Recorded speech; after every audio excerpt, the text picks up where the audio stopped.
GT World Challenge runs not only in Australia but in Europe, America and Asia as well. The brands behind it are incredible. Aston Martin, one of the key brands, and they take on Audi, who have been around a while but are still regular winners. BMW M4 is a car with great pedigree, though we're yet to see one here. Chevy have a strong presence in Aussie and compete globally. The Ferraris are a force to be reckoned with. Ford's Mustang is no stranger to Aussie, and there's a good chance we see one here in the future. And no grid will be complete without Lamborghini and the Huracan Evo. There's a rapid McLaren here, and they battle with Mercedes-AMG, who are dominant in this field and proven title contenders. And then there's Porsche, and they shouldn't be overlooked either. It's been a busy start to the season, with Phillip Island playing host to GT World Challenge Australia, with Mercedes-AMG and Audi taking valuable manufacturer points. At Sonoma, longer races this year in GT World Challenge America, with Mercedes-AMG taking overall victory. Meanwhile, in Sepang, Porsche were dominant with the season kicking off for GT World Challenge Asia. In Europe, a Paul Ricard 6-hour race went into the darkness. Lance Stroll was on the grid, with Max Verstappen on hand to oversee his Verstappen Racing Mercedes-AMG. And it was a dramatic start to the race, with a Porsche bouncing off the barriers and triggering an early safety car. The Mercedes-AMG of Lucas Stoles, Mauro Engel and Lucas Auer dominated, but a late race safety car didn't help their chances when we went green again. The car just didn't turn on enough. A little mistake from Auer allowed the Aston Martin through to the race lead. Mattia Drudi, Nicky Thiem and Marco Sorensen with the win, bouncing back from an early puncher. The Circuit of the Americas played host to the next action in GT World Challenge America, with some great racing between Porsche and Mercedes-AMG, both looking for valuable manufacturer points in the global competition. Pole position had gone to Mercedes-AMG, but a race win for the Pro-Am class Porsche, with Ryan Yardley and David Musial. The Grenier and Stevens AMG took second at a Pro category win, with Ferrari taking the AM honours.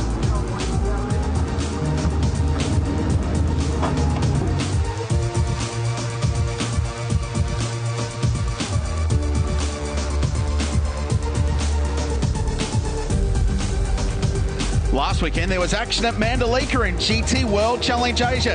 A fantastic circuit and more great racing. Sean Gallar's Ferrari qualified on pole for the first race, and there was action all the way, with cars colliding and others scattering in avoidance. A safety car was always going to change the results, with a 1-2 for Audi's Frank Chen and Ku Yu coming home victorious, ahead of our very own Jackson Evans and Andres Pato. An Audi win is quite something these days, and even more so to take the two top steps. Other brands fell foul in the dramatic racing around Mandelica, but there was much to celebrate for Audi, meaning valuable points in the global competition. Another legendary circuit is Brands Hatch, and a massive crowd turned out on a beautiful sunny day in the UK to see a grid of 34 cars. The opening round of GT World Challenge Europe Sprint Cup got off to a good start that was short-lived, with an early red flag after a crash involving Robert Knudsen. The Lion Speed Porsche was on pole, but were chased down by the Ferrari of Arthur Leclerc, and it was his first overall win in GT World Challenge Europe, and a great day for Ferrari. So action around the world in that piece from Richard Crail, really giving the context to what we're about to see for GT World Challenge Australia, powered by AWS here at Tailem Bend. There's been action aplenty also in this garage. This is Valente Rosso. This is Jeff Emery and Josh Hunt's car beside me. You can see Jeff is in the car ready to go now. He actually was taken out by another competitor right at the end of his hot lap in qualifying. They've had to replace the front of this car. If you come with me at the moment, you can see this was the one that was damaged earlier. If you were in here about 2 minutes ago, there were parts and bits and pieces everywhere. The stress levels in this garage off the charts. The job that they have done to repair this 720S McLaren has been remarkable. Even a couple of minutes ago, there were 9 people working on this car. You can see still some problems at the rear as we speak. So they are working hard and hoping to get out there, but gee, I tell you what, I would not want to be a team owner. The stress for Josh Hunt, and he has to drive this car, remember. Rusty, good news, they will be out there, we think. Good story, Stubbsy. And there's another one too. We might celebrate some of the Supercars competitors that are in our field here. What about this one? Garnett Patterson joining us now, who has a very busy program internationally. Firstly, congratulations, Silverstone 500 win with Yasser Shahin. You know, the Shahin family very proud of this venue. Well done. Yeah, thanks, mate. Obviously, pretty busy last few weeks for me. Barcelona, then Silverstone and Paul Ricard last weekend to here at the Bend. So it's great to be home. I haven't actually raced here since, ironically, Asian Le Mans in 2020. So it seems crazy to think I'm from here and haven't raced for 6 years. So it's pretty cool. Diverse array of machinery for you with United Autosport in the European Le Mans series. Then you step into this with JP Drake. Yeah, this is all pretty last minute, to be fair. I mean, he only bought the car Tuesday week ago, so got the call, and I haven't driven an Audi to this weekend, so for us it's just I just want him to have fun really and learn, and then hopefully throughout the year if we do some more rounds we can sort of press on from there and aim to be at the front. You're looking sharp from a racer perspective, and the people behind you from a BRM performance or team BRM perspective. Stephen Giles has been drafted in, and we know the social profile that JP has. He's kind of zany, but he loves his racing, doesn't he? He's a joker obviously, and everyone can see the car on the TV now. It's a bit different. It's the first time I've seen someone do a pretty crazy rap on a GT3 car. But yeah, he's good fun. I mean, I've coached him for probably the best bit of 10 years in prototype, so it's cool to finally drive with him, I guess, and I think he'll go quite well. We'll get going. No pressure at the moment, but I think towards the end of the year it could be quite strong come Adelaide 500. Really nice to catch up with you, mate. Congrats on everything that you're doing abroad, and have a great afternoon. Yes, thanks, guys. Stubbsy? Yeah, really good to see Garner back. Also good to see back Brock Feeney. Not that he ever goes missing. Brock, talk to us about the car and how you're feeling for this one. It looks like it's in pretty good shape, but the Mercs are quick. Yeah, we've been pretty happy. I mean, we missed most of yesterday. We had to do an engine change after 4 laps in practice. So we missed a fair bit, but yeah, to be second and third in qualifying, we're pretty happy. The Mercs are fast. But yeah, Brad's done a great job. We're looking forward to it. Brock, you understand the cars so well. What has the Merc got here at this track specifically, perhaps, that is an advantage over the Audi? Yeah, I've been lucky enough to race it here and win a couple of races here in the Merc before, so I know it's good here. I think that high-speed aero, it's been pretty good. I think Phillip Island Turn 1, Sydney Turn 1, around here through the back rights, I think it's quite strong. So it's no surprise. I mean, those guys are gurus as well. There's some good drivers up there. So look, we're a 10th off, you know what I mean? It's by no means are we average. So we're always just tuning, we're learning it. Stoked to have Marty here with us tuning it up, and yeah, hopefully we can go a couple better in the race. Yeah, talk to us about Marty and having him, of course. You work with him so closely in Supercars land as well. Yeah, it's been awesome. I mean, obviously we've just got such a good relationship, and he knows what I'm going to say before I even say it most of the time. So it's been good to have him along. He's actually raced these Audi GT3s a few years ago with his dad, so we've had a lot of fun working together, and he's made the thing a rocket ship, so we're loving putting it to use. Just tell him next time our camera goes chasing him, he needs to turn around and smile. He doesn't like the camera, so he's running away on purpose. Thanks, Brock. Good luck. Cheers. Thanks, guys. Rusty? I'm at the Arise Racing GT Garage. A little bit of sun poking through over the back of the Bend here, which is really nice, really welcome. Can I sneak in and have a little word here, guys, to Jackson? Thank you. I know you've been chatting away there. Just sort of summary of the weekend so far and how you're feeling ahead of the first one. It's been challenging. I mean, it's obviously no hiding from that. Practice yesterday, we sort of could see that we weren't quite as fast as the cars around us, but qualifying really proved that.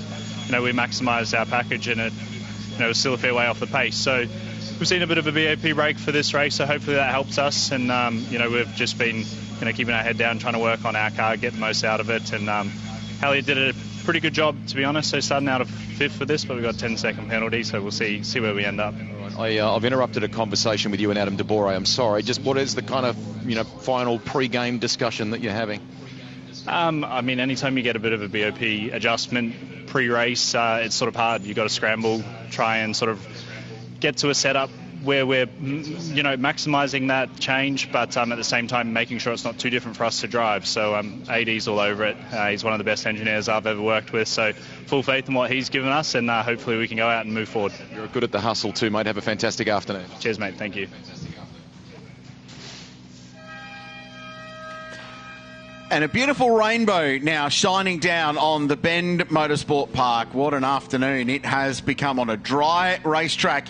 And the stars and cars of GT World Challenge Australia, powered by AWS, will take to the track for their first race of the weekend, their third of the championship so far. Round 1 was at the Phillip Island Grand Prix circuit, and it was a wild one.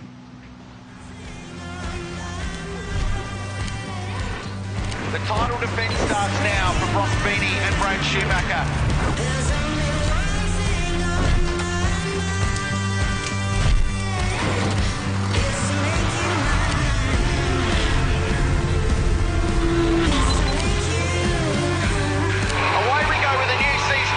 Racing in Australia.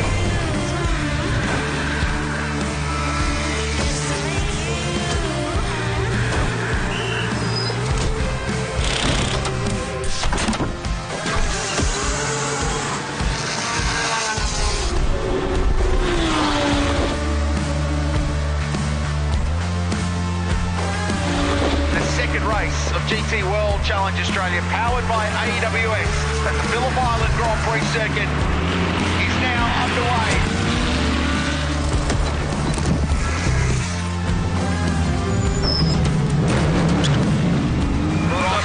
Rosser with a massive dive, and it's a win for Mercedes AMG.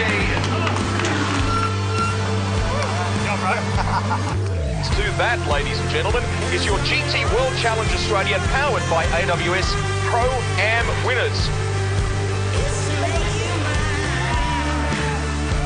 How about it, folks? That is your GT World Challenge Australia, powered by AWS Trophy Class winners.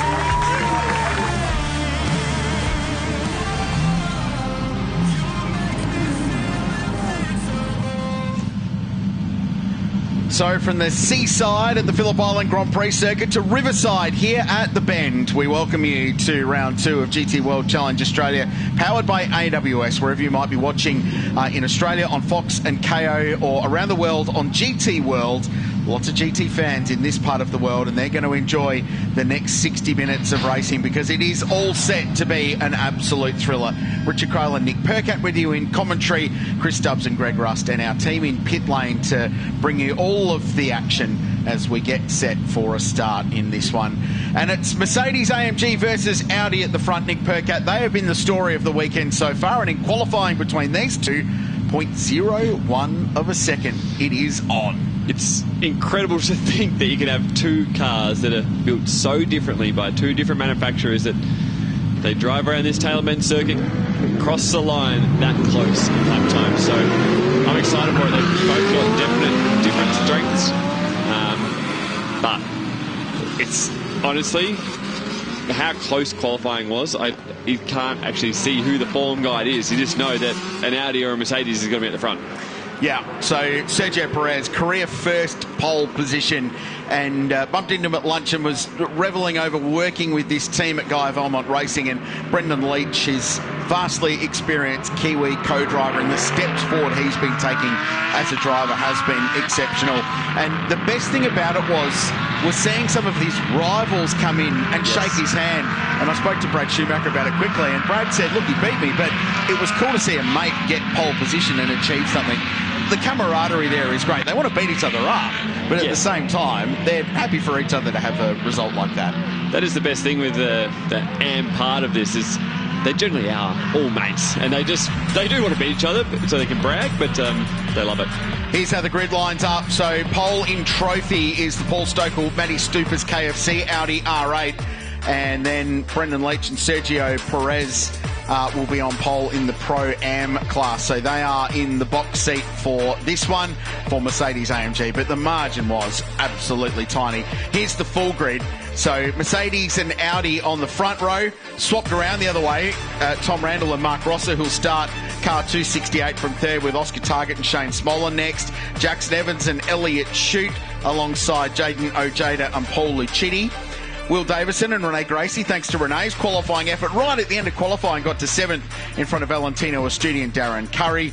Long way back for Ryan Woods and Steve Brooks. They have got to work for this one. Matty Stupas and Paul Stokell next. JP Drake and Garnett Patterson out of 11th position alongside Ben Porter in the Aston Martin with Alex Gardner. The repaired McLaren is next with some big efforts underway from that crash in qualifying. And then Adrian Dietz in the Lambo, Nathan Halstead in the Porsche. Cameron Campbell, as a result of that contact with Jeff Emery, received a penalty and dropped him down to 15th place in the Zagami Autosport Ferrari that he will share with Josh Buchan. So that's the fields. That's how they all line up. Great news. There's the McLaren at the very back of the field. So big job by Volante Rosso Motorsport to get that car patched up. Very impressive to get it out. As we saw with Stubbsy, there was a lot going on in that garage only 3-4 minutes ago. So well done to that team. And now that even if it's not perfect, you get the race done, you get good mileage, an understanding of what you need from the car for tomorrow, because it is the only dry session of the day. So it's great that they got that out there. And I think, you know, he'll get on with it, and he'll tick off a few here early and settle in nicely. Yeah, and then Josh Hunt will take over for the back half of the race. This is round 2 of the championship.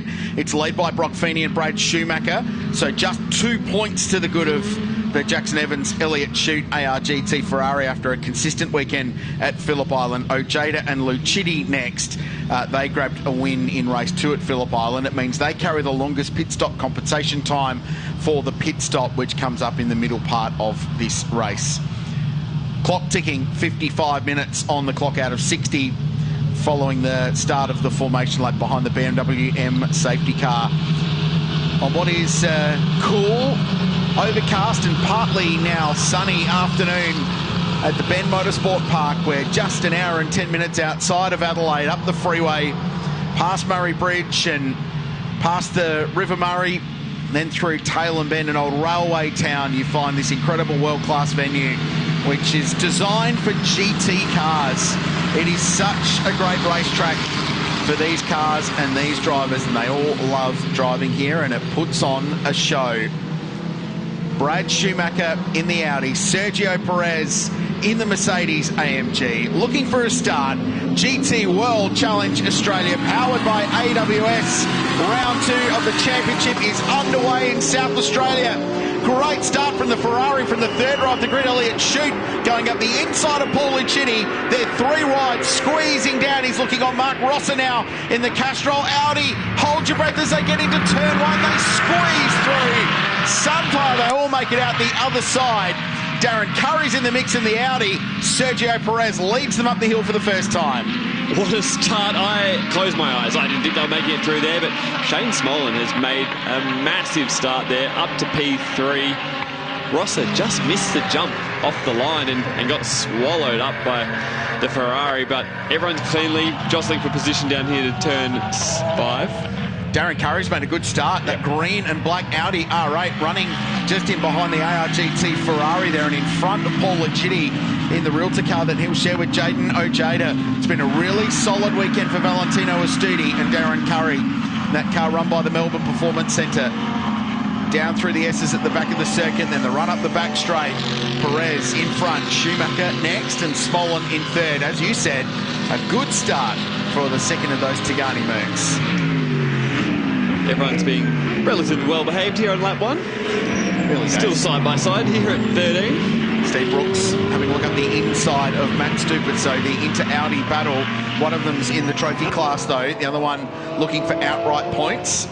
Ryan Wood will jump aboard the Wolfbrook Audi in the back half of the race. And there's JP Drake in behind with the crazy green and purple coverage on the back of his Audi R8, making his first start in GT World Challenge. Solid start for him in 11th place. He hasn't gained any ground, but hasn't lost any either. Exactly, and that's harder to do than you expect. So he's done a great job there. Obviously hasn't got the mileage of the other guys around him at the moment, and it's just a solid start and a solid foundation to build off. But it's actually a bit odd seeing the Brooks Wood Audi buried down in 10th there. So hopefully during this stint he can just get into a nice rhythm and bring that car forward. But he has a lot of work to do. As Rene Gracie just shows the nose on Lucidi.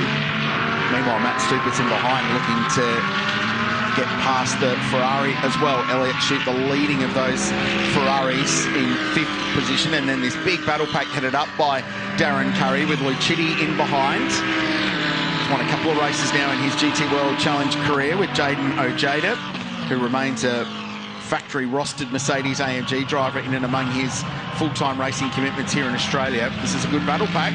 Curry's feeling a little bit of pressure. Yes. But he has got a lot of experience, huge amount of miles behind the wheel in the Bathurst 12-hour in long-distance endurance racing all around the world with his good mate Axel Donaldson. They have raced in just about everything for eventing events and GT World Challenge. A lot of of time on the mountain as well. So he's up for the challenge here. But, man, what a challenge it is, stacked up behind him. And there will be a penalty, we're being told, for car 56. That's Shane Smollen. He's running third for a race start procedure, and it's a big whack as well. It's a drive-through penalty. And barring any safety cars, I mean, 30-plus seconds ambling through pit lane at 40 k's an hour. That's your day done. Maybe that's why I was able to say you got a great start. Maybe too good. Got up to something there, Shane has, but that's very unfortunate. Like you said, takes them right out of the race, but you can't be jumping the start or breaking any rules there in the start procedure. But it's really cool to see the speed Renee has here. She's come on, like, compared to Phillip Island, it's like a new driver, which is really cool to see. So she's got a heap of speed there behind the shed, and she's trying to find her way through, but can't quite find the opening yet. Mark Rosser will inherit third position as a result, with Thomas Randall to jump aboard the number 268 Audi R8 LMS for the back half of this race. So last time out, Ojeda and Lucchini got the win in front of Shute and Evans, with Ryan Wood and Steve Brooks third. Now, why is that important? Well, those cars carry extra pit stop time in this race. It's 15 seconds extra if you win. It's 10 seconds if you're second. It's 5 if you're third. Everyone else has the standard 82 seconds. That's big. Oh, hold on to it, Darren. It's high speed, flat out stuff in a GT3 car, and they all flash by and avoid contact with the trading garage number 2.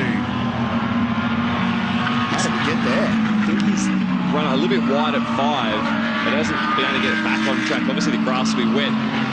We'll no doubt see a replay soon, but credit to the field. My God, There was close. Let's see that again. Because it was hairy stuff in the Wade Motorsport replay. So that's the turn 6 hairpin. Well, it's before. It's at basically the point of turning into turn 7. Has he taken? Tried to shortcut the curve a little bit too much, and the grass is wet. Yeah. Wouldn't take much to turn the car. That's a new one. Yeah, that's strange. Did a good job to catch it, and did a good job not being hit by the rest of the field, though that was the rest of the field's good job taking racing action. There's the two at the front. We thought they were close in qualifying, so now they're just 2/100 separating their fastest laps of the race at a 29.128 versus a 29.177. Very hard for Brad to find a way past here, but Mark Rosser applying huge pressure to Shane Smollen, and hopefully the team has told him that you don't actually have to take much risk here, because Shane has a penalty. He'll be getting out of your way pretty soon, but Mark has a lot of speed aboard that Castrol Audi, which Thomas Randall will be loving to see. Brad Schumacher, reigning champion. He's got number 1 on the door for a reason. Just getting word from Motorsport Australia Race Control. I've been on the chat trying to find out what this penalty for Shane Smollen is about, and it's for tyre pressures being checked after the 3-minute signal. So they were checking the tyre pressures on that car after the 3-minute signal was given on the grid, which according to the regulations is a no-no, and as a result they have a drive-through penalty. Fortunately for Shane, and the team, that's a procedural issue, and yeah, it's the same across a lot of categories. You can't be doing anything to the cars within a certain time, and I'll have to retract my statement. He's obviously got a blinder of a start. He has done nothing wrong. It's legitimately great start, Shane Smollen. Well done. Sorry, Shane. Don't get upset with me. Yeah. But yeah, that's from the driver's seat. He's not going to be thrilled with that one. Yeah, hasn't stopped yet. So clearly the team having an argument about it with race control, but he's going to run out of good grace and will need to serve that penalty very soon. The 2 leaders locked together. Schumacher applying the pressure. First driver, and in comes Smollen to the lane. So there it is. And yeah, went as long as they could before serving it. Now has to do so. And it's going to be incredibly costly to he and Oscar Target to get a result in this one. The point on Schumacher. So started in the trophy class in the older spec car. Won that. Won the AM class. Then won Pro-Am last year in a brilliant season with Brock Feeney. The first driver in GT World Challenge Australia to do so and come up through the ladder essentially within the category to win all 3 major titles. The man from Bathurst. Man, that's gut-wrenching for Smolin and Oscar Target. 31.5 seconds. Yep. Just tucked away, and he goes from 3rd to 15th with a mandatory pit stop still to serve as well, so hugely costly. These two at the front are driving the wheels off these things. The attitude of the car then through the triple rights and the change of direction. It's so good to see that the level of the AM driver is so high now.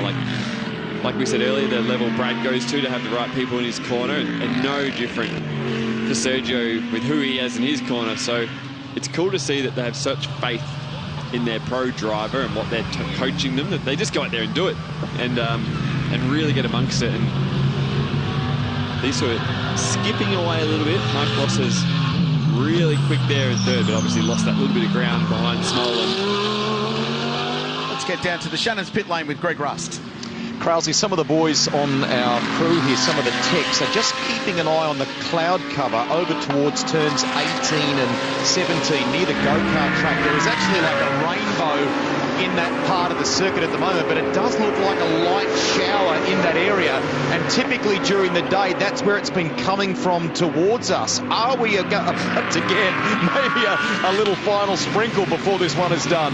What a day. There's no gold over there, it's just rain. Yep, no pot of gold. Well, it might be if you're a bit further back in the field and you can roll the dice and put a wet tyre on and get a result. Here's a battle. Ben Porter, Wheelman Porter as they call him. He gets up the inside of JP Drake, and the Aston Martin gets so the spot, easy. but JP says, why so serious? And slices back up the inside, and the Audi enjoying his first outing in GT World Challenge Australia. Ben would have thought that was done. That was nice. No, not today. Brilliant. Good racing. Good, hard, clean racing. That Aston Martin prize, he had a really good run here 12 months ago. Well, in September last year, we actually ran here at the Bend for GT World Challenge Australia. It was on Father's Day. Tomorrow's Mother's Day. Yep. So we're just ticking all the massive celebrations off with the parents. Keeping people away from their families. Go car racing.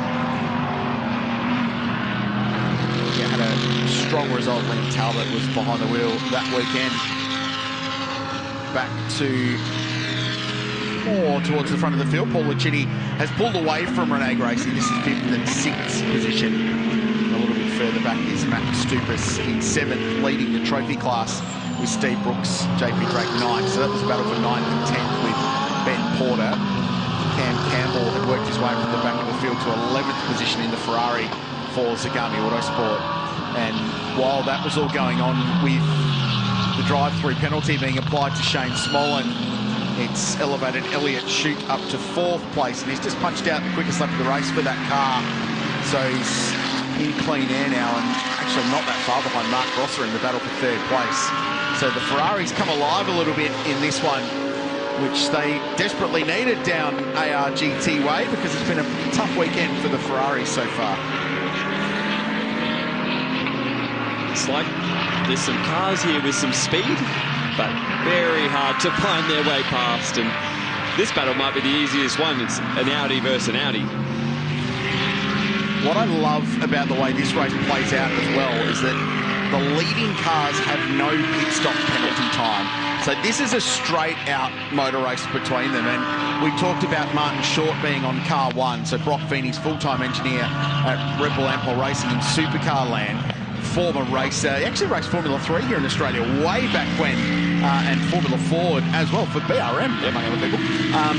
Great driver and very experienced engineer. But then over at the Tagani camp, they've got some brain power there. Matt Harvey has been key to building that squad's performance, but Jaden Ojada's full-time engineer, Andrew Gilliam's come over to run those cars as well this weekend, this season, and grabbed a win at Phillip Island. Andrew's an experienced competitor, but in esports racing, and very, very switched on in simulator racing.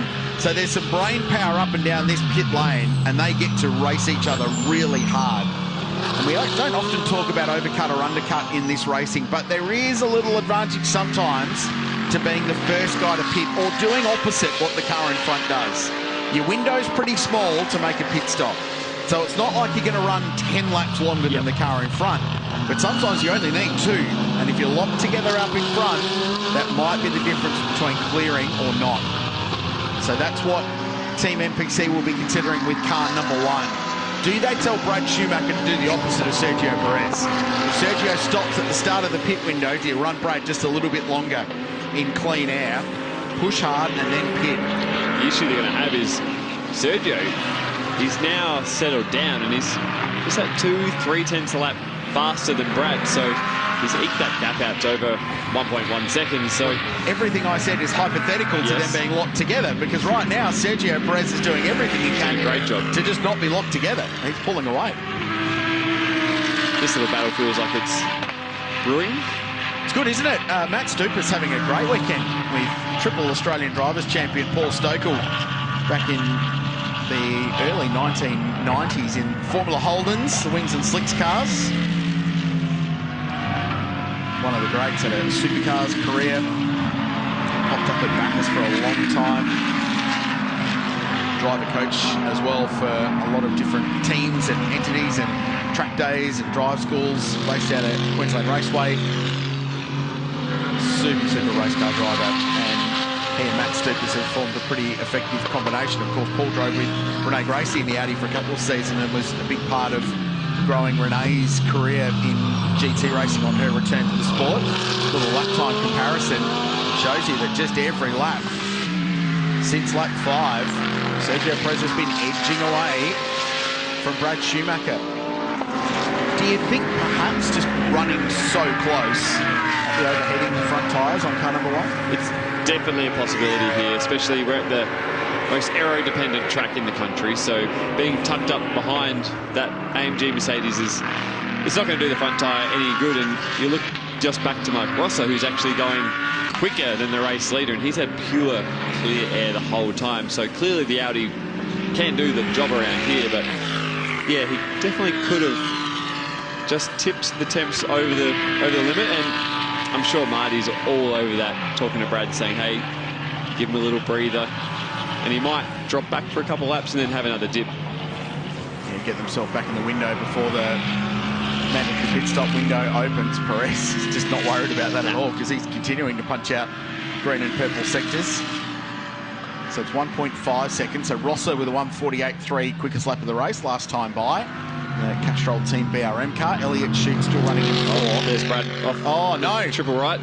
So Schumacher runs off the road at the bottom of the hill, high speed, loaded, all the aero and downforce being used on these cars, and he has dropped it. The exit of turn number 10.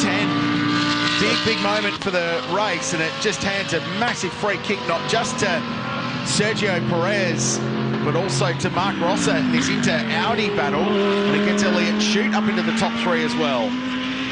So he obviously wasn't conserving any tyre there.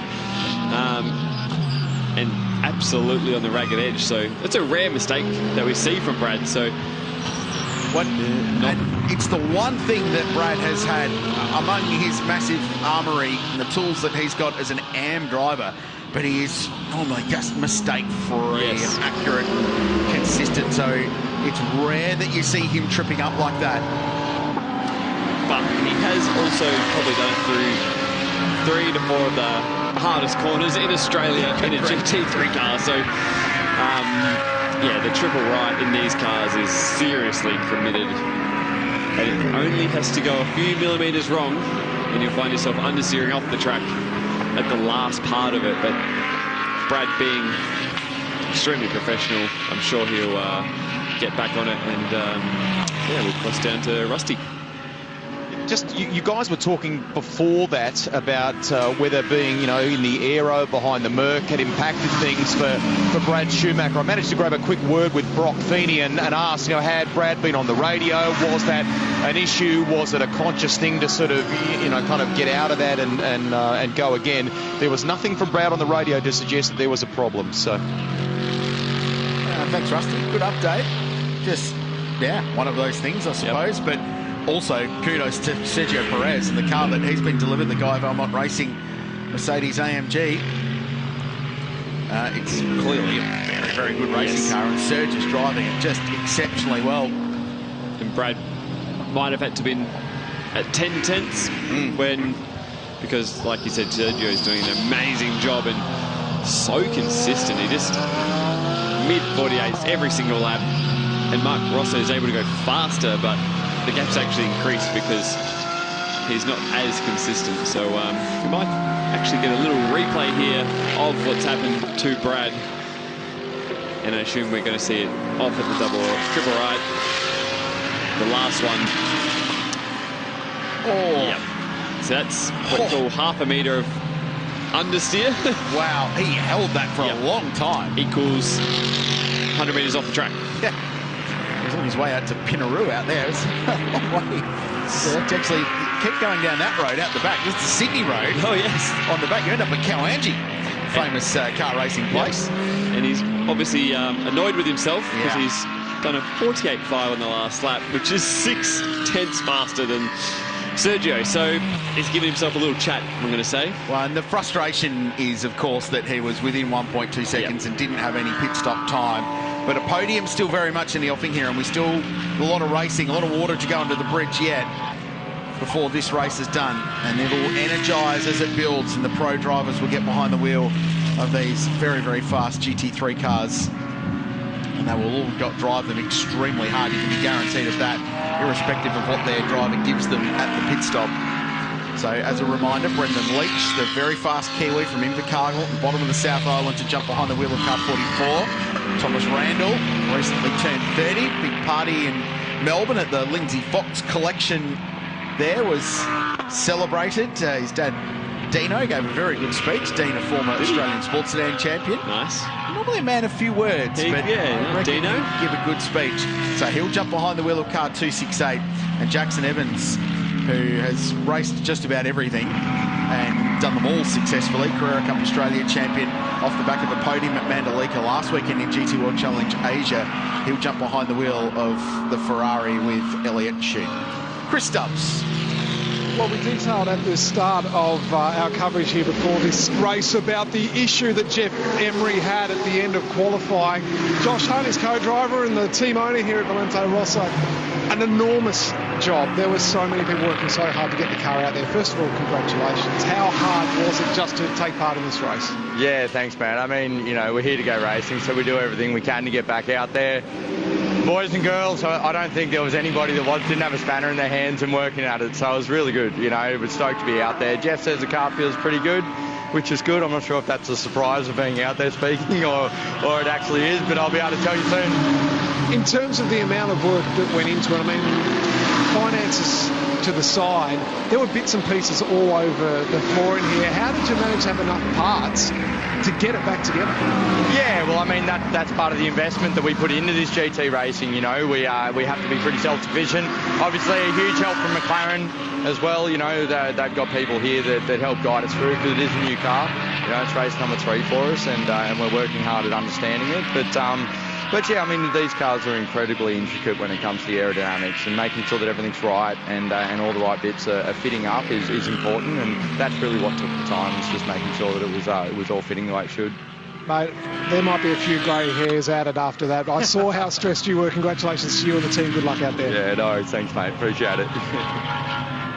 It's a great chat with Josh Hunt, who has been there and done that in the motorsport world. He joked to me at the start of the season, he said, I'm 41 and I'm making a full-time racing comeback, because he's racing in GT World Challenge Australia and full-time in Radical Cup as well, where Valente Rosso run 4 cars in the one-make Radicals. And by the way, you'll catch them at the SpeedSeries round at Queensland Raceway in about 30 days' time. So he said, I don't know what I'm doing, but I will drive more this year than I have in about 15 since he was a full-time race car driver. So all the while trying to run the Valente Rosso business as well with Chris Papadopoulos. Cool to have Josh back in the field and Jeff Emery 13th. And it's got to be said, it's cool to have McLaren on the grid. Absolutely. 720S is an absolute rocket ship. Cool car. Part of customer racing, agencies everywhere for representing the manufacturers. So Tigani looking after Mercedes-AMG, for example, in Australia. Audi Custom Sport Racing Australia is Melbourne Performance Centre. But down the back of the paddock, there is a big container with a big McLaren logo on the back of it. So not just for the GT4 cars, but for the 720 GT3 as well. That's all part and parcel of this style of racing, where you know the support is going to be there. If you have dramas, there will be bits. You can put your race car back together. 100%. And what a good opening stint for the 26 with Elliott behind the wheel here in the Ferrari P3. He's actually closed on the back of Mark, because Mark made a little mistake the last lap, and he's right there to capitalise if anything else goes wrong. So that's a really good first stint for the 26 Ferrari, but pit stop start. Yep, so the trophy cars get the first 5 minutes of the pit stop window opening, and then the Pro-Am cars can make their stop. So in comes Nathan Halstead, and after an epic qualifying performance for tomorrow, Luke Gilden jumps behind the wheel of that car. Luke, I'm convinced, is reverse aging. Yes, a bit of Benjamin Button syndrome going about him. Just gets faster and faster as he gets older. He'll go purple out the gate. Yep, like no doubt. No doubt. And Ben Porter jumps out of the Motorhouse garage of Volante Rosso Aston Martin. The advantage is clear now, and that car back to the track with young Alex Gardner behind the wheel. A properly speedy young driver and former Radical Cup Australia champion for the Volante team. And he's been in their system for a little while. Cool to see him get a shot at a full season in GT World Challenge. So the trophy cars have all completed their mandatory stops. And then we wait for the Pro-Am cars to do the same, and it won't be far away. Perez, Rosser, 6.9 seconds the margin. Elliott Chute just 2.2 behind. So to your point, Elliott's done an outstanding job just keeping the Audi in reach and keeping them in the game when it comes to the mandatory stops. It is what Sergio's doing at the front is really, really impressive. He hasn't got the fastest car out there. He hasn't got the fastest lap. There's faster cars, but he, like I said earlier, is just mid to high 48s every single lap, where Mark's been a little bit of a yo-yo. He's crazy fast, but then has an off lap, and that's how the gap is just drawn out to 6.7 seconds. But Michael, I'm sure Thomas will go through with him tonight, Mr. Randall, and say, hey, if we can just calm it down a little bit and just do a 48.5 every time, we'll be fine. Gregory Rust, what you got? Gregory, that means I'm in trouble, does it? Thank you, Richard. I'm with Ben Porter. We're at Volante Rosso here. Firstly, double duty for you this weekend. I had the joy of working with you last September, but you are busy in Ferrari land, and then you quickly get changed and go racing. How are you coping with all that? Yeah, look, it's totally busy, but we're thinking of the same things out there the whole time. So the theme's the same, and we're just trying to do the best we can for both parties. Debrief on the run for you then. How did you find it, and how has the weekend gone generally? Yeah, look, to be honest, I've taken a little bit to acclimatise to this car. Typically, I'm racing Porsches overseas, so to jump in a front-engine car, it's taken me a little while. The car is actually pretty fast. Alex has proven that. So for me, got a great start. Made a few positions, but lost them a couple as well. So we just then consolidated and picked our way back, put Alex in a position where hopefully now we can make a dent. Talking to us, mate. Some big pit stops about to happen here. Let's go back to the boys. Yeah, thanks, Rusty. Ben's full-time drive is in GT World Challenge Asia with Andrew McPherson, who races up there in a Porsche in the AM class. They've had a couple of successes recently. So all of the Pro-Am cars have headed to pit lane. The top 7 are all in the lane. JP Drake was the first one to go around, and Shane Smollen has done so as well before he hands over. So Drake and Smollen through, but Perez in, Rosser in, Chute in, Schumacher in. So no one's elected to run long out of that leading group of cars. They were all putting their pro in at the earliest available convenience. A nice controlled stop down there at Team MPC. Brad Schumacher out. Struggling to get there we go, the rear up there. So they're putting some working side tyres on. So the left-hand side of the car is the one that gets the most punishment here at the Ben Motorsport Park. And Rob Feeney will become unleashed now behind the wheel of car number 1. There's a little bit going on in that car 1 pit stop there. Brock was waving his hands around. The left rear was a bit slow, so yeah, a little bit of stress in the cockpit there. So the minimum pit stop time is 82 seconds.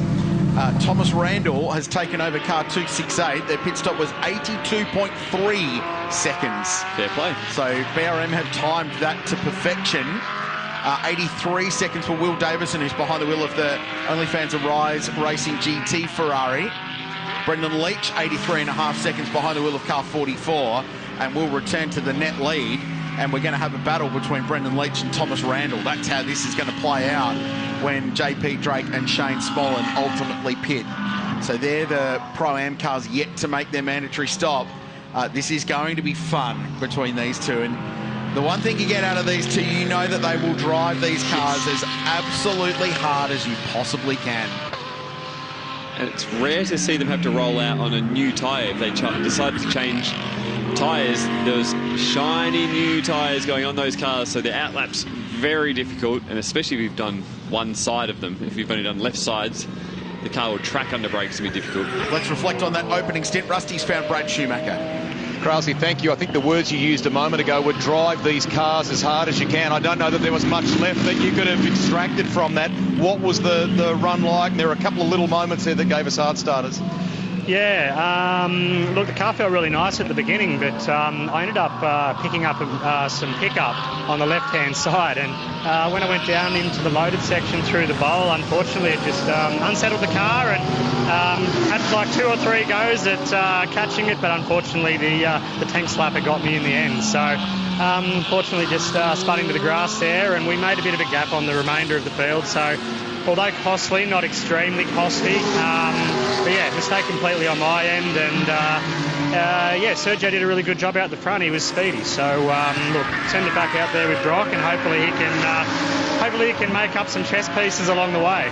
Quickly, both Nick and Richard were sort of just discussing in the early part of the stint when you were battling with Serge, were you hampered by sort of aero, and did it impact the tyres at all? Yeah, I had more pace than Sergio, but the aero wash behind the big wing in the Mercedes is just giving major understeer in the front of the Audi. So it was overheating my fronts, and then that was making it difficult to obviously hit apexes, which then obviously affected my drive out of the exit. So yeah, don't really want to be behind one of those Mercedes wings all that often. So yeah, it's tricky here to pass in the first place, let alone with that in front of you, you know, obviously giving you understeer. Thank you very much for the insights, mate. Good luck with the chess game. Appreciate it. Cheers, guys. It's a high-speed game of chess. You were nodding sagely while he was talking about aero understeer being caught up behind the car in front. It's not the funnest feature of being a racing car driver, and it's quite frustrating because you can't do what you want with the front end of the car, and you can just feel it sliding the tyre and overheating the tyre. So it's one of those ones where when you're driving the car, you try and get the front of your car slightly narrower than your competitor. So if you're following, you're just slightly inside them everywhere to get a little bit of clean air on that front splitter. But why has Leach got the wipers on here? Is he telling me something, or is he pushed the wrong button? Don't even joke about that. What he's done is just set the fastest lap of the race at a 48.1 and just build the margin over Randall in 2.2 seconds. The other driver that's going rapidly too is Ryan Wood. So Steve Brooks and the BRM Wolfbrook crew have plugged in Woody and pushed the go fast button. In fact, that's the only button he's got, actually, is the go fast button. And he's in 6th place, and he's about to set the quickest lap of the race as well. It does look a little hazy out there in the distance, doesn't it? I was just going off what Leach is doing with his wipers. Woody at 47.7, so just destroys the fastest lap of the race. Jamie Whitcup's got the lap record, by the way. I was going to ask if you'd noticed who has the lap record around here. I do. It's in a 888 race engineering run Johor Motorsport car. We've been talking about Team JMR, who are now racing all around the world, and they're a GM performance team in the GT3 world with the Chevy Corvette. PS, boys, if you wanted to bring those to GT World Challenge Australia, I'm sure we'd be extremely accommodating. We saw them at the Maguire's Bathurst 12 Hour at the start of the year, which was properly cool. And by the way, they were very competitive there as well. Just rude they didn't leave him here. It was, yes. But their young protege, Hayden Heichel, got a win in the Porsches earlier on today, which was a really cool story. I'm sure they're watching on from Malaysia and cheering on the GT World Challenge Australia crew. So this is Ryan Wood pressing on. He's in 6th. He's got Will Davison in front. And last time by was quite a bit quicker than the OnlyFans Audi. He's up to 5th place. And that, by the way, is a pretty good net return for he and Rene Gracie after a shocker at Phillip Island. It's a good return for them, anchored by a really impressive opening stint for Gracie. And Will's going to love hearing that he's got Ryan Wood coming at him at a second lap. That'd be great. It's going to happen at some point this year regardless, isn't it? Yep. So why not now? Paul Stokel has Garnett Patterson behind. So we heard from Garnett at the start of the race. hugely experienced, basically GT gun for hire now, and races these cars all around the world, and won at Silverstone in GT3 cars with Optimum Motorsport and McLaren with Yasser Shahin just a week ago, just to continue to showcase what he's capable of, and was responsible in part for bringing that team to Oz for the 12-hour as well. He is super fast. He's a very good coach. He's articulate and communicates extremely well, which is why he and JP Drake get on so well. There's a stop-and-go penalty for car 14 for an MPS breach, and it's a 14-second stop-and-go penalty. Double-check against the rule book with that, Nick Percat, but if I'm a betting man, I would suggest that they maybe breach the pit stop time. Yes, I'd say it's a safe bet, but it's a harsh penalty, isn't it, when you have to come down the lane, which we saw Shane Smolin had to do earlier, which is 30 seconds, and then sit there for another 14. Definitely makes your afternoon tough, but I just noticed the juice is absolutely flying out there. Those Mercedes are rapid. Yeah, so Ojeda 7th, he's 41 seconds behind the race lead.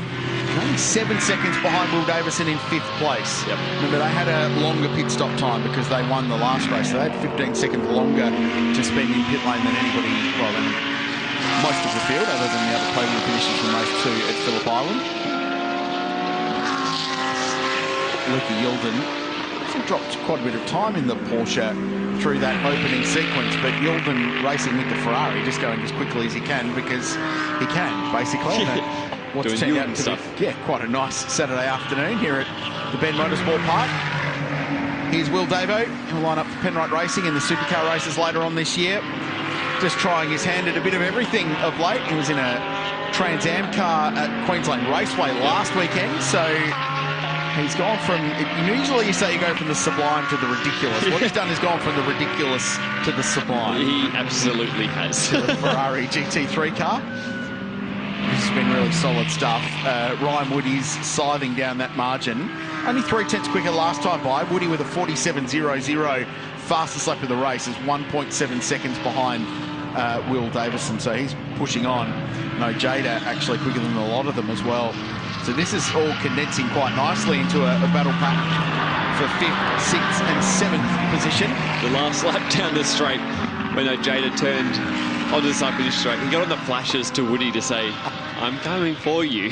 But they were both going purple, so good to see the friendship off track. These two are just having an absolute blast out there, and getting on the flashes from 15 car lengths back is an interesting move. There's two young guys living the dream, aren't they? Because they're racing professionally in supercars, but then they pick up all this other racing as well. There's a point this season where Ojeda has 8 events in 9 weeks. Yes. So he has a remarkable program between supercars and being a Mercedes AMG performance driver and part of their junior program. And that was part of the deal this year, was for him to go full-time in supercars, sure, but made sure that he wanted to keep that Mercedes deal and be part of GT racing. So he's got options, which is great to see. But it's great that Mercedes were keen to keep him on board, despite maybe there being some clashes with the full-time stuff here in Oz. It's worth it, though. He just set another almost fastest lap of the race. So he did a 47.0 on lap 19, and on lap 20 he did a 47.01. Yeah. So there's plenty of consistency here among the Move and Realtor sponsored car from Tigani. 4.2 seconds out in front. Brendan Leach is driving away from Thomas Randall. Randall, yeah, he hasn't quite had the speed so far this weekend. It's really been the Leach, Feeney, Ojeda cars. They've been the ones seriously fast, but Woody is wringing its neck at the moment, going super fast out there. And Brock Feeney's about 0.5 a second a lap quicker than Jackson Evans at the moment, so that's going to be the battle for 3rd and 4th. 5 seconds apart at the moment, but it is coming down quite quickly. We say that getting to Jackson Evans will be one thing, trying to work your way past someone with all his experience. The Kiwi is on the Gold Coast now and line up trying good in United with Supercar Enduros later this year, but he's got a busy GT program here and in World Challenge Asia. just a good guy to have around is Jackson Evans. Does some driver training and coaching up at the Porsche Track Experience as well, so he's still got links to that brand where he was a factory driver for a long time. There is Jackson, and there is this looming, condensing battle pack. Headlights ablaze in behind. And Brock Feeney now sets the quickest lap of the race, 46.9, plays a 47.9 for Evans, so came down a full second last time by. Does not bode well for Jackson.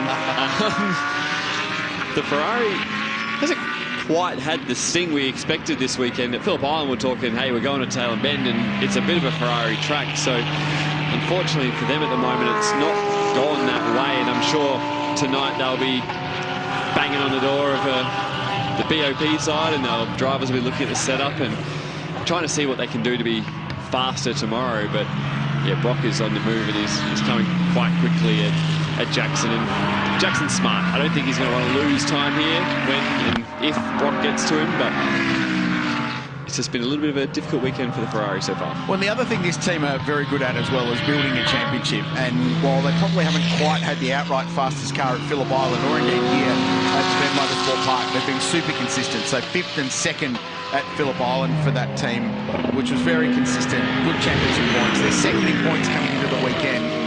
They'll jump Feeney and Schumacher if they finish in front of them in this race. Just nothing between them, but it's only 2 races in, 3 races into the championship, so it doesn't really matter at this point of the season. Just need to keep accumulating, but that's what they're doing. So they understand how to piece a season together down there at Arise Racing GT, the West Aussie-based team, running the 2 Ferraris as they look after the OF entry with Will Davo and Rene Gracie. Still sits in 5th place, but it's now 1.1 seconds back to Ryan Wood, who is looming ever closer to the back of the Ferrari, and that's where I think the next battle on the racetrack is going to be. And Feeney again takes another 0.8 of a second out of Jackson Evans, and it's now 3.8 seconds, so he is hauling the Ferrari in. This is where sometimes I wish that for the pros that we just didn't have the pit stop penalty, because the front 7 are doing the same lap time, driving absolute wheels off them. But it is what we do in GT3 racing. But Will's about to find out what Woody's got, so someone's going to be in the thick of it. I know Jade is coming fast too, but that Feeney car is really fast, but obviously quite a way back on the lead. And out of position just in front of them is Alex Gardner in the Valente Rosso Aston Martin. So he's not in this fight, but he's a lap down from the leaders. So what he does here will be interesting in how quickly Will Davison can clear the Aston to get one little car, at least for a couple of corners between him. And remember what we heard from Brad Schumacher, that aero understeer, when you get in the dirty air, that turbulent air that comes off the back of these cars, they've got so much downforce from the diffuser on the rear of the cars and that massive rear wing. And the air that comes off it is all shaken and stirred, and it means that it's not clean when your car gets to it when you're following behind, so it doesn't perform as well, and it understeers. It doesn't want to turn into the corner, and it cooks the front tyre, and it just causes all of the dramas. So the quicker Will Davo can get by, the better it is, and then Ryan Wood will have to deal with it for a couple of corners. But he's got Alex at a really awkward part of the racetrack as well.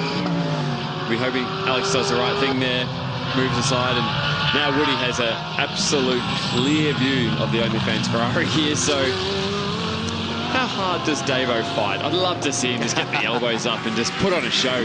There's 11 minutes to go, Davo. Come on. Oh, he'll fight for it. He will fight for it. He's enjoying this period of his career. The full-time drive has disappeared, but he's got enduro drive locked away, getting an opportunity to drive some really cool cars in this phase of what has been an outrageously good career. Rusty? I know that Nick Percat has kind of quietly question marked, was there something that maybe escaped our attention in relation to Brad Schumacher and Brock Feeney in relation to the length of this stop. Now, I'm grateful to Lee Burley from Melbourne Performance Centre for being quite candid with me a moment ago when I walked into the garage. He said they had a problem with the left rear on that car during the stop, guys. It necessitated them going to a second gun, a different rattle gun. They lost 6.6 seconds in that brief moment. Nice pick up, Nick. And he's, Rusty, 3.3 seconds behind the Ferrari. So that's the difference, isn't it, between 3rd and 4th position at the moment. the giveaway was the drivers waving his hands around. So Brock waving his hands, going, "Come on, I want to get out of here." It's pretty obvious when one of us does that, something may have not gone to plan. His drivers aren't demonstrative at all. We're not dramatic at all. Angry or fired up or angry. No, we're very placid, no dramatic. Bastions of calm and cool. Yeah. Yeah, right. 5th, 6th, what are you trying to say? 7th, Ojeda, nothing at all. Ojeda tacked onto the back of this as well. So Ferrari, Audi and Mercedes-AMG squabbling now over a spot in the top 5. Championship points important, as we've been talking about today. And after a strong weekend, 3rd in the championship is Ojeda and Lucchini. So I'd love to get a couple of spots clear after this one. Ryan Wood and Steve Brooks 4th in points after a pretty solid opening round at Phillip Island. 6th and 3rd for those in the opening 2 races of the season. Still looking for a win, that combination. And I get the feeling the first car not on the podium today will be in good shape tomorrow, with the pit stop times to be added from the top 3 in today's race. And is that the reason why the Brock Feeney charge is just, it doesn't stop, but it's slowed. And it's 3.3 seconds now, Evans to Feeney. I was thinking a similar thing, but I'm also excited to... I wish I could be in Will's head right now. Does he... He definitely remembers how Woody will send it. Yes. He's only had 3-4 months out of the main game, so he'll be going, oh, here we go again. I've retired from the main game for a reason. He knows. He knows. I got to say, I love this era where we've sort of gone back to the full-time supercar guys especially, just driving everything they can get their hands on. Great. Which I love. There was a period where you'd only drive a supercar and you'd barely be seen in anything else. You might pop up at the 12-hour every now and then, but that would be it. I love this. So, I mean, Ryan Wood, take this year, for example. So started out 4 events back-to-back, 15 races in 4 weeks in Formula Regional Oceania, where he was a race winner, running the GT car. He was in a Trans Am TA2 car at Queensland Raceway last weekend as well. You know, have race suit, have helmet, will drive. Yeah, and I love that. It's what you should be doing as a professional racing car driver. And I think there was probably tongue-in-cheek, but I'm pretty sure there was a moment there where Supercars tried to ban us from driving these things, which was an interesting ploy. But now, obviously, it's just let them drive whatever they want, anywhere in the world. Doesn't matter if it's an open wheel, a GT3 or a supercar. Let us showcase the talent we have here in Australia. As Woody's sizing this up, it's going to be a big set. Here he goes. He had a really good run. Got in the toe of the Ferrari. There's not quite room down the inside. There would have been a moment that flashed through Ryan Wood's head there, which was, do I just ease off the pedal a little bit and go? But he knows he needs to bring it home for points. He doesn't want to damage the car for Steve Brooks, but he's looking closer than ever. How about the scenes at the Bend on a crazy day of weather? And we started on track here at 8:15 a.m. this morning, but it is stunning at the moment. Beautiful sunshine beaming down in this twilight.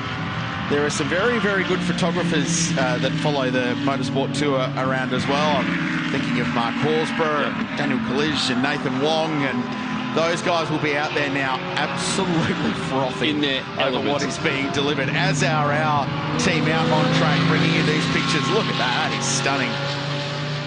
The other thing Woody would have had in his mind, if that was a supercar, he would have rolled off the brake and sent it and leant on the door, but the aero is too important on this car. So if he took the front winglets off the Audi, he's then wounded for the rest of the race. Be it there's only 6 minutes to go, but there is one thing with the GT3 car you have to be conscious of. When you're going wheel to wheel, if you lose a few of those aerodynamic advantages, it makes the race really, really hard. But you'll have to be squeaky clean, I think, when he gets up the inside of Davo. And he's sizing it up again. This looks like the place, doesn't it? The Audi particularly good through turn 18.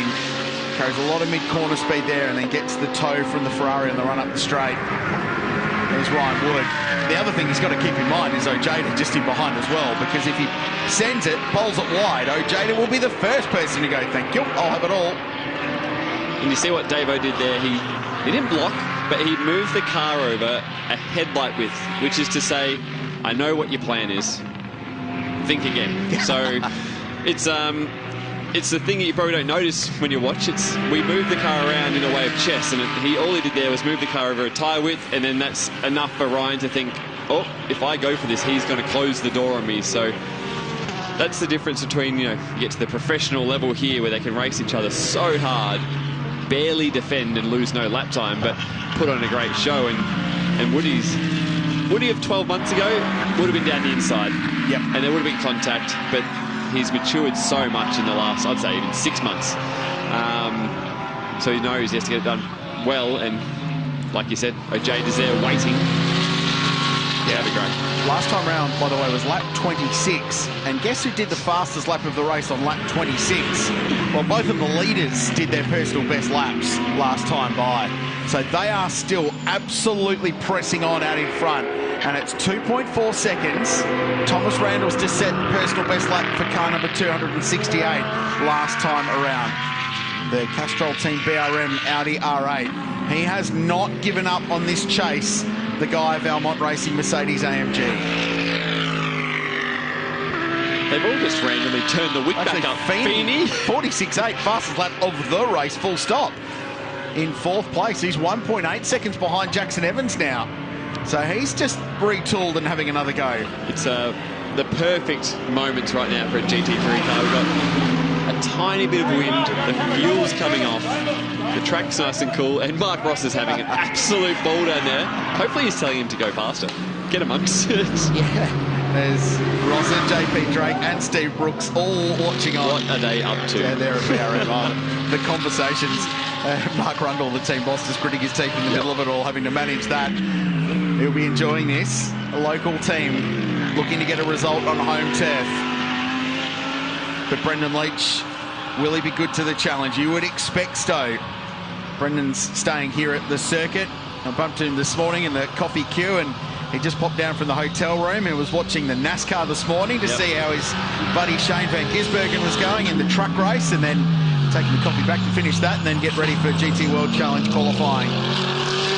And Thomas Randall loves driving these cars. He was a deputy, a substitute for Alex Peroni, who's the regular driver alongside Mark Rosser, but broke his arm earlier this year and was ruled unfit and almost got good for this weekend, but wasn't cleared to race in time. So Randall got the tap on the shoulder and said, come back. He is driving well. 2.1 seconds. Feels like if the Audi switched the tyre on a bit faster out of the pits, he would have been a real shot at this, because he is coming back at that 2-3 tenths a lap. Obviously not quite enough with only 2.5 minutes to go, but it's crazy the difference of the way these cars work. One's on out the gate and then the other one comes on a bit slower, but again, we've got 2 different manufacturers after 58 minutes of racing within 2 seconds. It's incredible. I wonder how Sergio Perez is feeling now. Yet to win a race in GT World Challenge Australia. The devil. There's the answer. Yep. Down at the Tagani camp. The big Mercedes team. He's pretty cool at car. He would be with that slicked hair, you know. He's cool. He knows it. He drove the wheels off this car at the start. I've called a lot of Sergio's racing right back from when he made his debut in Porsche Sprint Challenge racing. And that stint at the start of this race is the best he's driven a racing car that I've seen.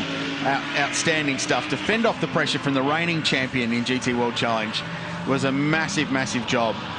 And then you just expect great things from Brendan Leach when he gets behind the wheel of one of these cars. You expect it to go quickly. 100%. And that's exactly what it's done. And I'm sure the large cadre of New Zealand fans are watching on over there in the land of the long white cloud, cheering on their young man to get another victory. His brother Damon, who works full-time at Highlands Motorsport Park. His mum and dad down in Invercargill. You want a race car restored and you're in New Zealand, go and see Barry. Do you a deal. Tell him Kralsey sent you. It'll get you nothing, but tell him anyway. At 10%. Here's this battle still. Will Davison's done a nice job fending off Ryan Wood.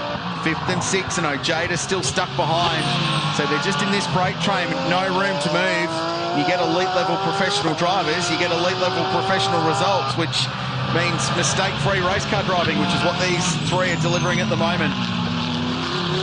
And after a tough start to the weekend, a tough start to the season, 7th in the opening race, but a DNF early, basically turn 1 for the OnlyFans team. at Phillip Island Grand Prix circuit. This is going to be a very nice recovery drive, given the fact that Ferrari perhaps hasn't been the fastest racing car out of this GT World Challenge field this weekend either. If they can hold on, 25 seconds to go, so just a couple of laps left in this one. In what is now, I think we can safely say, dusk. Yeah. It is the twilight here at the Bend. 2.2 Leach to Randall, 0.6 Feeney to Evans. So is there a late change in that battle for the podium, for the final step on the podium? Because Brock Feeney has got to the back of Evans now. It was over 5 seconds after the pit stop. It's been whittled down since then. Here they are, Ferrari versus Audi. Is there ever any tactics here where you just give up your podium for tomorrow? You wouldn't, would you? Crazy things have happened in motorsport. Yes, this is true. I doubt it, given how tight this championship was last year. And these two cars battled it out, and it went right down to the final race of the season at Hampton Downs. I reckon every championship point is utterly valuable. So Evans will fight for this. Well, that's not going to mean Brock Feeney's not going to have a run at it. He'll definitely have a crack if he gets a sniff. Leaders on the last lap. Brendan Leach just set his personal best lap of the race on lap 30. I was wondering if you'll notice. What will be a 31-lap race. 1:47.26, so there's still a bit in the sleeve. Definitely the Kiwi. Kept a little bit up the sleeve there. I think he could honestly go into the 46s if he needed it, because he's every bit as fast as Ojeda, who's been now buried for, 5-6 laps. Brendan has one win to his credit in GT World Challenge Australia, plenty everywhere else. That one win was with the late Tim Miles in an Audi, and they were an amazing combination. They were so good to watch. And then after we lost Milesy last year, Brendan said, no, I don't want to come back to GT World Challenge Australia because I don't want to split our point standings. He wanted to finish equal with Milesy last year. And then the opportunity came up to link up with Tigani and link up with Sergio Perez and the Guy Valmont Racing team and bring all his wealth of experience and professionalism and raw speed to this camp. And he has delivered in spades after a really promising start to the season for this team. They're looking to become the third winner from 3 races, but you always remember your first time, Nick, and Sergio Perez is about to win for the first time in GT World Challenge Australia. Get on the wall. Yes, there they go. Good. They're right at the end as well, so there'll be time to celebrate this under big pressure. But unflappable as always, Brendan Leach delivers for Sergio Perez, who is a first-time winner in GT World Challenge Australia. The Tigani Mercedes AMG has done the business at the Bend. And in the end, it's just 1.6 seconds back to Thomas Randall and Mark Rosser. And that's a good, hard race between them. And Jackson Evans will fend off Brock Feeney. So 3rd and 4th place end up locked together at the line, and Feeney falls half a second short. Probably a case of what could have been for car number 1 today, given their early performance. And then we wait for this almighty battle. Now, Will Davo's actually dropped Ryan Wood, who just does a little fake there to cover his line into the final corner from Jaden Ojeda. Best result of the season so far for car 181. Will Davison and Renee Gracie 5th. And good recovery from Wood and Brooks to get themselves into the top 6 and a haul of championship points. In front of Jaden Ojeda, Garnett Patterson and JP Drake on debut. JP is going to finish in 8th position in car 666. Nothing unlucky about that whatsoever. A bit further back, trophy class winner is going to be the KFC Audi from MPC, anchored by Matt Stupas at the start, brought home by Paul Stokel. This is the trophy win, so Audi didn't quite get the outright result, but they'll get the trophy class, and the KFC car has done the business. And fends off Tony D'Alberto, who was 13th, and Luke Youlden will be 2nd in the trophy class with Alex Gardner 3rd in the Aston Martin. Good stuff. Race 1 in GT World Challenge Australia, powered by AWS, thanks to Bosch Motorsport. What a result in the end, Brendan Leach and Sergio Perez. Close margin after great pressure from Thomas Randall and a hometown podium for Team BRM. ARGT in 3rd, so 3 different brands in the top 3. The Ferrari looks better than it has all weekend. And a stout drive from Jackson Evans at the end, fending off Brock Feeney. with Davison and Gracie next in front of Woods and Brooks, Ojeda and Lucchetti in 7th. Patterson and JP Drake in 8th, with Target and Smolin recovering from a drive-through early on after a pre-race start infringement that cost them 31.5 seconds. They recovered to 9th, with Josh Bucket and Cameron Campbell, who started 15th, rounding out the top 10. Trophy class win went to Paul Stokel and Matt Stupas in 12th place, with Luke Jordan and Nathan Holstead second, Alex Garden and Ben Porter rounding out the 3 in the trophy class. Good stuff. Thoughts and feelings? Professional drive, really, wasn't it, from the 2 at the front?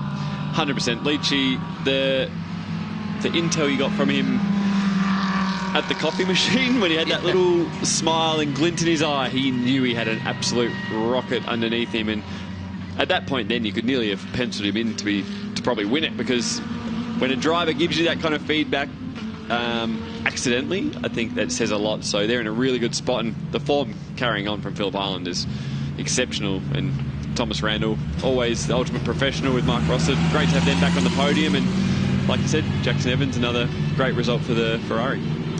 We had 6 different combinations on the podium in the opening round of the championship, so we add to that now a couple of new faces and names as well. So Brendan Leach and Sergio Perez score their first podium finish of the season.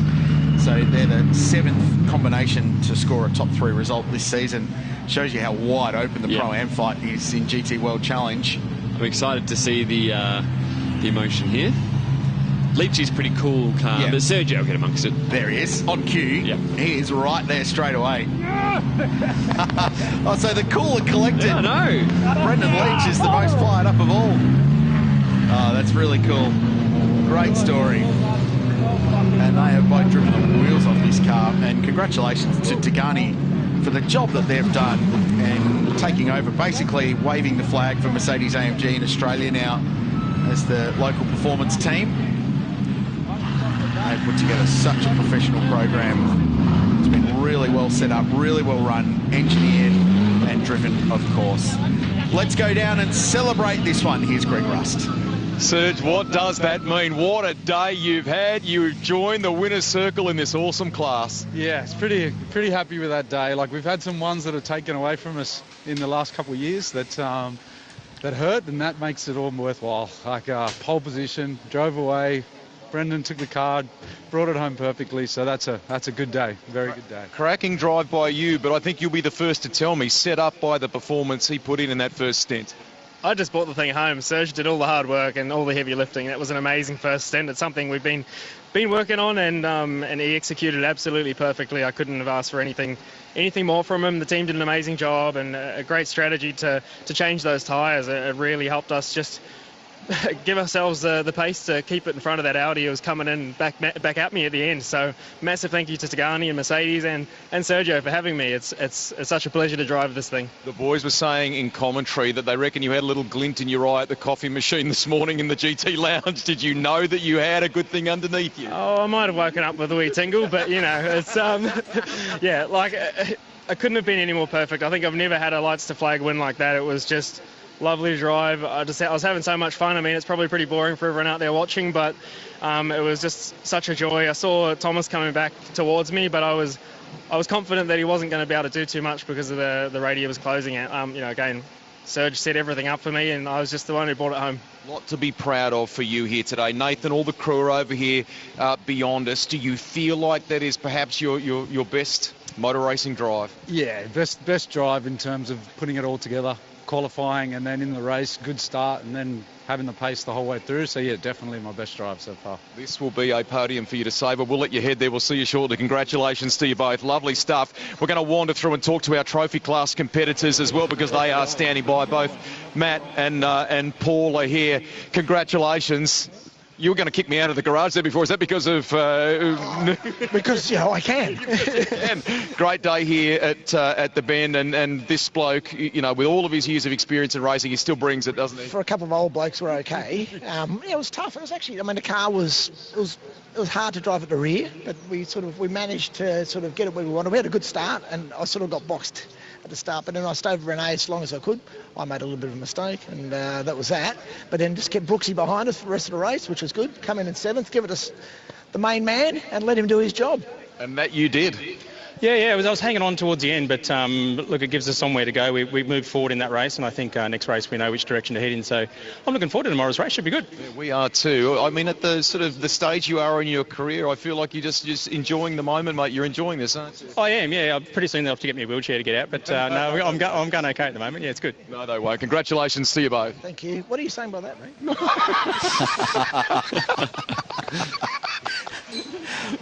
Good stuff down there in the stop area with Rusty talking to our trophy class winners, Matt Stupas and Paul Stokel. The highlights, GT World Challenge Australia powered by AWS. Race 1, good start in the end. Sergio Perez absolutely nailed that to perfection. Absolutely, they did nothing wrong the whole day. And how was that? This was tight down to turn 1. They all did such a good job to keep it clean, get everyone through there. And Darren Curry in the thick of that early made some ground, but was caught out a little bit later on. They would ultimately finish down the order in 11th place, he and Valentino Astudi. The penalty was looming by this point as well for Shane Smollen for a pre-race start line infringement. This was what caught out Darren Curry. So coming out of turn 6 into 7, just fired it off on the inside. And right there we held our breath because we weren't quite sure what was coming the other way. But he did a good job to get that car out of the way, and everyone navigated that. The battle was on. The Aston Martin making some passes early with Ben Porter behind the wheel. Yeah. I don't think Benny Porter expected the over and under there. And what's on the doors of that Audi? Yes. Why so serious? Correct. That's how he took it. A bit of local knowledge there as well, I think, from JP Drake, who's done a lot of laps at this racetrack. This is very much home turf for him. This was probably the key moment for the race from an outright point of view. Brad Schumacher with a rare error. Said he got some pickup on the Pirellis, ran wide, caught the slide for what felt like 200 metres, and then just had a half spin down there at turn 10. Would recover, but probably cost them, it's fair to say, a shot at the podium. Off This the target on the comeback. Yeah, actually had amazing speed once Oscar got in there. He was a tenth quicker than the leader for peak lap time, so Oscar's showing great form in a GT3 car. And then this was the pit stop shuffle, so the AM drivers peeled off into pit lane and the top 7 all pitted at once. Absolutely nailed the stops. Both of these teams within a second of the 82-second minimum pit stop time. And then it was just a flat-out shootout between two incredibly professional and well-respected, talented race car drivers. Nick got excited about the chances of rain, but it was just Leachy cleaning the window, it turned out, on the leader. That was a good battle pack for 5th, 6th and 7th that Will Davison ultimately won. And the other Ferrari, Jackson Evans, got Brock Feeney underneath his rear wing right at the end. He would fend him off as well. There was no problems at all for the man from the South Island of New Zealand and the Sydney sider Sergio Perez, who wins for the first time in GT World Challenge Australia and is the 3rd different winner from 3 races so far this season. The way it's playing out, we're odds on to go 4 from 4 tomorrow, given how competitive this is. So they're going to celebrate this one out on the podium. There's so many performances to take in from that and just really great drives. While we congratulate our podium finishers, I wanted to single out that attacking drive from Ryan Wood. Yep. And you made the point about the level he's reached now as a professional driver, and the step up that he's had has been outstanding, and he could have chucked it up the inside. Ultimately, they decided to get championship points, which was the right call. 100%, and like we said during the coverage, he's matured a lot, and I think you see that in the way he goes about his supercar stuff as well, so that was very cool. But how's this for the podium? This has been a good recovery from a slow start to the 100%. Weekend for a Rise Racing GT. It's been I feel like nearly call it a slow burn, but to come away with 3rd, I think they'll be over the moon, and Mark Ross will be stoked to get back on the podium after what happened at Phillip Island. They had a big result, begging there. Blot on the copybook, wasn't it? But what a bounce back to get a podium in P2 and to put that car in a position to chase down these guys.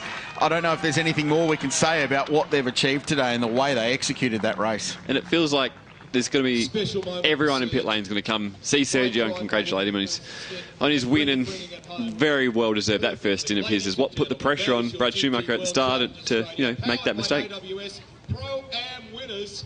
Photos are done. Champagne is at their feet. See if they get amongst it. Boys, that's the podium. Leachy's like, give me the champagne. Corks popped. Yeah, subdued celebrations. But I'm sure they'll have a backup race suit to roll into tomorrow. T. Randall is struggling mightily with the bubbles. I know it's been a little while between champagne corks pop there, Thomas, but your first spray since you turned 30. Right, we'll reset the podium. He's getting old now, he's lost it. So just confirming your results in the Pro-Am Cup. Brendan Leach and Sergio Perez on top. For Guy Valmont Racing by Tagani. Wollongong-based team. Perez based in Sydney. And Guy Valmont have been in the sport with he and Marcel Zalura. And we'll give a shout out to Marcel, who I'm sure was cheering his buddy on really hard at the end of that one home as well. So that was the top three in Pro-Am. Then the trophy class. This was an interesting little battle because at one point all three of them had decent pace, but it was Matty Stupas and Paul Stokel in the end who triumphed. And again, really professional drive from Paul Stokel to anchor that at the back end. Absolutely. I'm excited to see what Stupas does here because his interview was quite funny. Yeah, it was. So is he going to do something wild here? Oh, he's already going. Is it no, he is. He's already going. So that just the winners get the trophy class podium. So we'll give a shout out to Luke Gilden and Nathan Holstead for finishing second there in the Porsche. Subdued. But he's funny. Got another one tomorrow. It's a great fun combo. So that's the podium in GT World Challenge Australia, powered by AWS. And congratulations to Paul Stokel and Matty Stupas, the Porsche in second and the Aston Martin in third with Gardner and Porter. So that's GT World Challenge Australia, powered by AWS. Stick around though, because we're going to wrap up a massive day of motorsport here at the Shannons Speed Series. When we come back from a short break, it has been crazy. The weather, the racing and everything else. We're going to debrief it all when we come back to the Bend Motorsport Park in the great state of SA.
Welcome back to the Shannons Speed Series. The GT World Challenge Australia race is well and truly done, and we just had the podium. However, I found ourselves another guy who is an absolute winner today. JP Drake in the 666, your debut race. You are absolutely beaming, my friend. Yeah, that's unbelievable. It was amazing. GT racing. I didn't know what to expect. Went P11, so I wasn't used to starting back there. I've gone from a big fish and a little pond to a little fish and a big pond. So Garnett brought it home to finish P8. Absolutely unbelievable. I got to drive flat out for the first time in a long time. And you are a local hero, but now you're just everybody's hero, because that was so cool to watch. And then tomorrow, you guys are starting from P4. So what could possibly happen, JP? Well, I mean, anything can happen. I'm Garnett Patterson. Big thanks to him. Thanks for your coaching, BRM for doing everything for us. But anything is possible. I've learnt that. And, you know, just finishing, I wanted to get my introduction into GT racing. And I'll be honest, it's been the most mind-blowing thing that I have done for a long time. The car was awesome. Be honest, a bit more seat time in the car might be good. But I'm definitely looking forward to doing a few more rounds this year. We've got you hooked. Oh, absolutely. And can I say out there, a big happy Mother's Day to all the mums out there. Thanks for letting us race, honey. I love you. Thank you. Thanks to the wife. That means you can go racing some more. Thanks, JP. Over to Grace, Stubbsy and Rusty. Oh, thank you, Charlie. Oh, what a way to wrap up the day. I've got two absolute legends beside me, Chris Stubbs and Greg Rust. Boys, what a day that we've had. The sun set on a fantastic day of weekend racing. I want to hear, though, what's been your moment highlight of the day? Well, almost that chat with JP. Yeah. That would be right up there as well. I happen to be in the garage near him in the closing stages of that race, and just that energy that he brings, to see that love and passion for GT World Challenge Australia powered by AWS was just infectious. Sergio Perez, I know you know him well. We've both worked with him for quite a few years, and he's one of the most popular members of pit lane, and for him to get his first win, I think everyone will celebrate that and have a smile and a little cheer for him on the inside, because he deserves it. Yeah, most definitely, and for the whole Tagani squad for that matter. They've actually had two very good weekends, haven't they, when you look at Phillip Island and here. Serge absolutely delivered today, drove, you know, the best that we've ever seen from him. But a little footnote, Brendan Leach is a gun for hire who races GT cars all around the world. But what he's really done so well, Grace and Stubbsy, in recent time is that mentoring and kind of coaching thing. Don't for a moment underestimate that little part that he's played in helping Serge take that next step. Really good performance from all of them collectively there today. Rusty, you've seen so much racing over your time. Can you please explain to us how challenging the conditions were on the track today? I mean, really, the fact that it kept across all of our categories in Shannons Speed Series, a bit of drizzle, then it dried. The winners were our viewers on Fox and KO at home, right? Because it just kept mixing it up all day. It means that the great men and women in this pit lane who are behind the scenes and making those calls are on their toes. But that's where that experience, Grace, comes to the fore. So I love those sorts of days. And then, you know, the drivers, well, they're earning their keep, because they've got to be able to do that in no matter what the conditions are. And the good news is conditions tomorrow, in theory, if you look at the broadcast and so the forecast, it's going to be clear. No rain, 18 degrees. So, yes, it might mean that we don't see quite as many people having little expeditions off track. But for some of the drivers who had some problems today, they'll rest easy knowing that tomorrow should be dry. And Sergio wasn't our only first-time winner too. We had multiple across different categories today that will celebrate perhaps with a non-alcoholic beverage at the end of the day. Ferrari Challenge, Mustang Cup, you name it. There were some very good stories to come out of this. I know you guys are going to wrap things up here for me. One of the first things I'm going to do tomorrow, massive day coming up on Sunday, I'm going to chase some Mother's Day yarns. JP just alluded to it there. We've got some mums in the pit lane, and those that are watching at home supporting their family that are racing here this weekend. Let's chase a few of those Mother's Day yarns tomorrow. Oh, let's definitely do that. Let's take a look at the calendar year ahead, because, you know, we've had a very eventful calendar so far. We started in Phillip Island, of course. We're now here at the Bend, but then next up we head to Queensland Raceway, then up to Hidden Valley Raceway in Darwin.